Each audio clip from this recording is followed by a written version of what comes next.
and I'll come back to Pakistan. Their economy is an accountant's nightmare. A whole lot of loans, but very little income.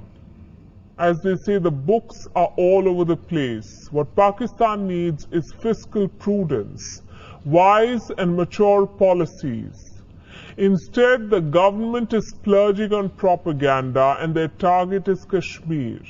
Pakistan has long been calling October 27th a black day for Kashmir.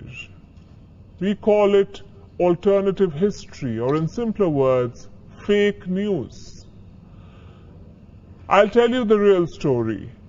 On the 22nd of October in 1947, Pakistani proxies invaded Kashmir. They looted villages, they massacred Kashmiris. It is the darkest chapter in the history of Kashmir.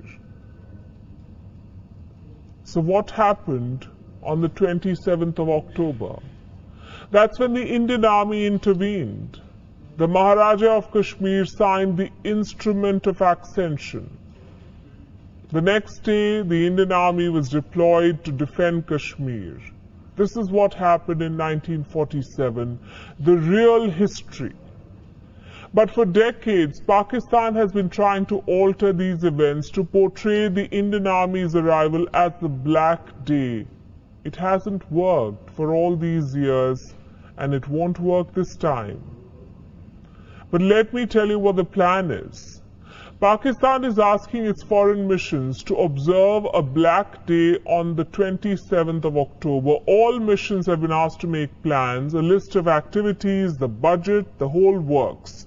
On Monday, members of the Pakistani Parliament will be briefed on the proposed activities. The Foreign Ministry has labeled this as top priority, more like misplaced priorities. Officials are desperately writing letters to the Foreign Ministry. They need to get funds approved. And here's one such request for $1,000. In this case, it was sanctioned. But this is money that Pakistan does not have.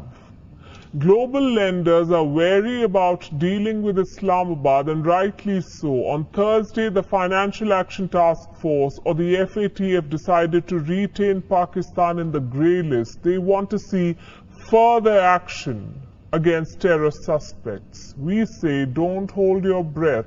Pakistan is getting cozy in that grey list. Plus, they now have company. Turkey has joined Pakistan on the same list. I know allies tend to have similar policies, but this is uncanny. The Pakistan government is in no shape to fund a propaganda campaign. In fact, they are in no shape to run a country. Reports say Pakistan will need $51.6 billion of outside financing in the next 2 years. $51.6 billion in 2 years. Without this money, the country could collapse. And things are moving in that direction. The World Bank says Pakistan's foreign debt has increased by 8%. It is among the top 10 nations with the most amount of foreign debt. What are Pakistan's options here? Can China help them? Well, not really. Their own economy is about to blow up. The debt crisis has revealed the fault lines in China's lending spree. What about the IMF, the International Monetary Fund? Reports say Pakistan is trying to strike a new deal with the IMF. Again, no guarantee there. This is a do-or-die moment for Pakistan. Either tighten the purse strings or brace for impact. Islamabad is doing neither. They're spending money they do not have. This whole Kashmir Black Day narrative has already been rejected. And they're pouring money into a dead campaign. Let me tell you why. These pictures are from Dhaka. More than 100 people gathered to observe Kashmir Black Day. This happened today in Bangladesh's capital, October 22nd, not October 27th. And that's why we say this is a failed campaign. But Pakistan doesn't seem to mind. Failed or not, they plan to keep spending money on this. The rising extremism, the rising death, the terror attacks, nothing can dissuade Islamabad from this doomed campaign. It's a billion-dollar hunt for Bigfoot. And we know how that one ends.